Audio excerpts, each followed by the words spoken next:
Well, hello everyone, this is Don Smith and I would like to welcome you to another edition of Lens Views. And today I would like to share with you the results of a little experiment I did on my social media channels over the past weekend. Saturday in particular, I posted it and let it kind of hang out on all the sites through Sunday. And what it was, you can see in the background here, it was a picture that I photographed about a half hour up the road from where I live in a beautiful little town called Cambria. This is on the central California coast. And we were about 10 minutes past sunset on a real clear sky day, no fog at this time of year, which was very unusual. So I took advantage of it. And one thing I've learned over the years is as the color from dusk starts to fade, our digital cameras can still record it amazingly. And it can record these beautiful warm hues that transition up into cobalt blue of the approaching night. It's really a fun time to photograph. And as I was shooting a formation of shorebirds, I'm not sure if they were seagulls or what, but they came flying past me in a chevron formation. And I didn't think much about the image. I clicked it, packed up, started to head back home. And when I got the images out the next day to process, I took one of them and I processed it.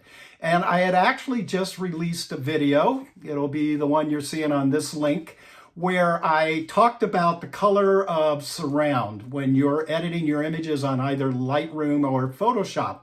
And I show you how the picture, the tonality, and the color of the image can actually change based on what our eye is seeing in the background of the surround color that we have chosen. And I worked, again, with black, gray, and white. I like using white most of the time because that's how I make my prints. I like doing the standard white matte with black frame around it. But however, when you're posting out to social media, and my wife Barry brought up something interesting this morning, and I haven't had time to test it before I started recording this, but she tends to think, she says I'm on Instagram or Facebook at night when she's lying in bed and it's dark and the background goes black, as opposed to in the daytime when the background is white. That's going to affect how your viewers are seeing your images. Again, your colors and your tonality. I'll have to test that a little further. Probably majority of you know better than I, and you could put it in the comments down below, and I'd appreciate that. So I wrote quite a lengthy narrative about what I was doing prior to posting this picture on social media, and I called it a visual acuity test. And I called it that for a reason. I think when people see the image, especially on smartphones, and I learned this through a webinar that I attended with Getty Images about a year and a half ago when we were still in COVID. And at the time, and I'm thinking it's probably only gotten more, 96% of the people who will see your images that are posted online are going to see them on a smartphone. Isn't that amazing? 96%. That could be upwards now of 98%. Nobody's seeing them on a computer anymore or on a laptop. If you're lucky, they may see it on a tablet. So I asked people if they would write in and tell me if they could see the birds flying in formation, because when I recorded the video showing how it changes the relationship, not only with the color, I also demonstrated that if we were to take the image and enlarge it or reduce it, usually it's reducing from the size that we're editing from, that it'll get to a point where we reduced it enough to where I went, well, this is what it would look on a smartphone, and you couldn't see the birds. So my instant thought was, okay, on YouTube, probably, I'm tapping my space bar so this doesn't go away in the background. Forgot to change my settings. I said in the video, I guarantee that if I'm finding somebody that just says great colors, they didn't bother to read the narrative. But what fascinated me is over 90% of you, and we had probably close over all my various social media channels, 600 to 700 replies, and it blew me away. It might be because it was a 3-day weekend here in the United States. It was Labor Day, and the majority of this picture came out Saturday afternoon and all day Sunday, and people were had time on their phones to kind of scroll around and look at things. But I don't have an answer for that. But what I thought I would share is some amazing findings that came out of this. Before I begin, one of the other things that I thought was really interesting, besides the 96% of the people that see your images are on a smartphone, is that the average scroll time of the average viewer is 1.5 seconds. Think about that, 1.5 seconds. If you don't have a picture engaging enough to attract the attention of someone within a second and a half, you will lose them. They'll go right on past you. My other thought that I thought was, just based on years of doing social media, I always thought it was less than 50% of anybody would read what I wrote. A lot of times I'll say, hey, here's where the picture was taken. It was taken with this camera, and here's where my settings. First question out of the box will be, so what were the settings on this picture, Don? And I just hit the like button and move on. I'm not going to repeat myself. If they can't read it, you know what? We'll see you next time.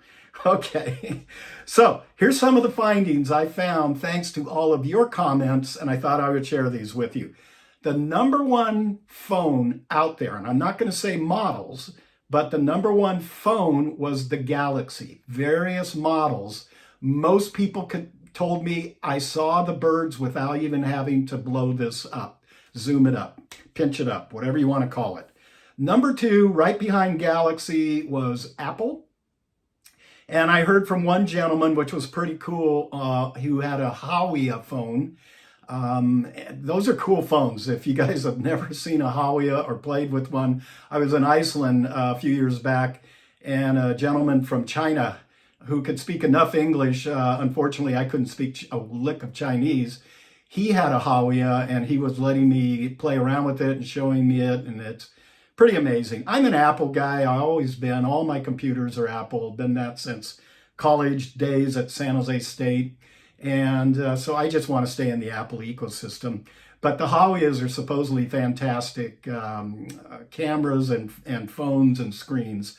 So I do want to kind of mention that. As I said, most read the commentary. If you see me looking down, I'm looking down at my notes here I've taken. One was very interesting. One gentleman said, you know, I didn't see the birds, but I took your image and I made a 4x5 crop out of it where the birds were more prominent. And that made them pop out. And I thanked him and I said, you know what, I'm going to go back to the original TIFF file that I saved that I'm going to send off to Getty Images, and I'm going to try that 4x5 crop and see if it indeed will make it more prominent on the birds. A lot of people thought the birds were dust bunnies. In fact, one guy I know, he got me hook, line, and sinker. You know who you are out there. And he says, wow, you really need to clean that sensor. And I'm like, I'm fanatic about cleaning my sensors. So I'm like, golly. And then I'm always fanatic about checking for dust on my screen behind me here, this 36-inch BenQ.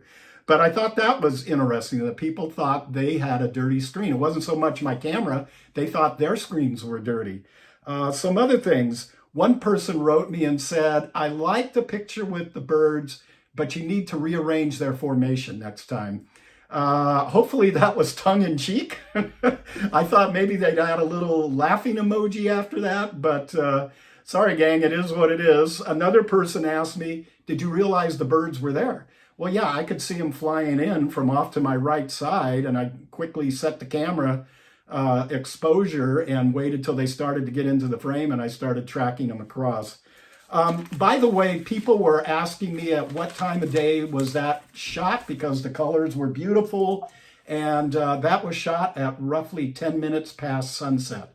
It was in dusk light. I love shooting on a clear sky day in dusk and dawn. A lot of times when the sun is up, or in the other end of the day in the morning when the sun is just rising, well, I said that backwards and I apologize. When the sun has set on the other side of the day, you guys know what I mean. I don't shoot a whole lot. I might try for a starburst or wait till the sun's right on the horizon, but I love shooting under that soft light window of dusk and dawn. Here on the coast, you might only get 10 minutes worth of light. In the mountains, I've had it for, up to a half hour. Just depends on the elevation and your conditions. More than a couple. This was quite a few comments people left, and I found this really interesting. They said, now that I zoomed in, I can't unsee the birds. I didn't see them at first, but they said that once they went back and read the narrative and they saw that the birds, now they couldn't unsee it. And I found that really interesting. I think of a friend of mine who was in this area, and we had a real soupy morning. And he's just an excellent, legendary photographer. And he went out and he photographed some trees in the fog, very mysterious. But there was no color because it's a dull white fog, just real soupy, misty. It almost looks like a white smoke. And he put the picture up, and I was floored by it. I thought, oh gosh, what a great image this is. You know what? I kept going back and checking. Nobody would comment on it. And I thought, why aren't people commenting on this picture? It's outstanding. But having gone through this little exercise now and understanding more about how social media works, that 1.5 second scroll time, if you're not grabbing them, they're going to go by. I understood. That was an image that was made to be blown up and displayed in a book, of which he does, and placed in a gallery, of which he does also. It'll be an incredible picture. So our perception kind of summed this up, that I've came away with on this little experiment, is that yes, indeed, the size of the picture matters, the background tonality or color, however you want to say it, that you're processing your image against matters, and that can trick your eye brain. Go back to my previous video on that. I show 5 examples and I explain why. And I even talk about Margaret Livingstone's book, and which is a great book, which really put all of this idea on my radar. And I started teaching it in some of my workshops. And this is going to become one of a regular staple of what I'll teach in my workshop now, because I think it's so very important. So sunrises, sunsets, the reason they're the number one picture that you can post online and get the most comments is probably because of the color. You beat that 1.5 second thing where people didn't scroll back. You got them to hang. You grabbed their attention. So that's why sunrise, sunset pictures worked. Now, if they spend the time reading your narrative, keep it short, to the point. Maybe use a little humor if you can. Something about where this picture was taken, because I'm telling you, I will go past pictures that I see now because we're in the age of AI fakes, and it'll be an incredible image. But the minute I can, sometimes I have to ask myself, is that an AI fake or not? And then I'll realize, the artist will not answer anybody's questions. That gives it away. And number 2, will not even tell you what country they were standing in. I can understand they don't want to let some of the locations out. There's some locations I've worked very hard to dig out, and I just don't want to hand them over to somebody who's too lazy to go out and do their own homework. But AI fakes are really dominating the social media marketplace. They're getting tougher and tougher to spot, but those are the 2 ways, I'm kind of saying, okay, that is a fake, and I can back it up with these 2 reasons why. So I just shared some of my thoughts. If you guys could leave a comment down below on your thoughts, hopefully this type of video comment or content is something that you're interested in. I plan on doing more shows now. I was doing 2 a month, then I went to 1 a month.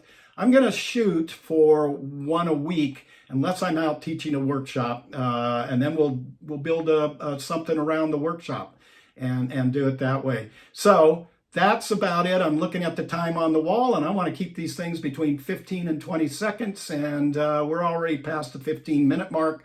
So I'm going to sign off. If you're interested in taking a workshop from me, we have 3 more domestic workshops before the end of the year.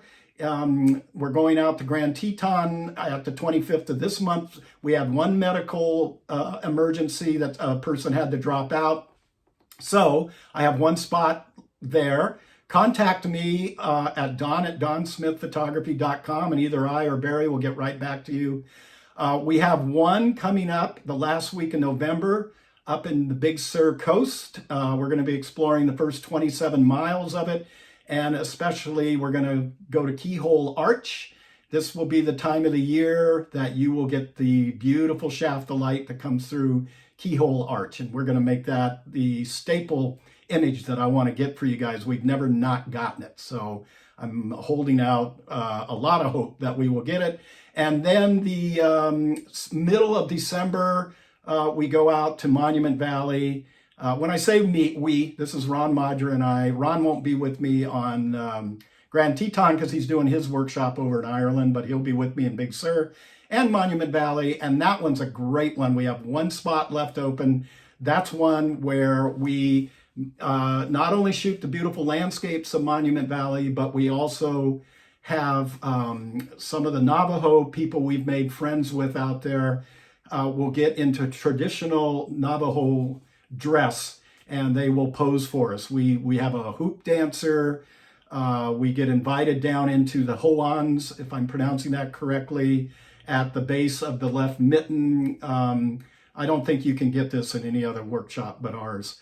One spot left, again, Don at donsmithphotography.com, or you can simply just jump right over to my website, Don at donsmithphotography.com, click on the workshop links and sign up that way. Okay, so that's about it this time, you guys. Please leave those comments. I'd love to hear your thoughts. Hey, until next week, you guys take care.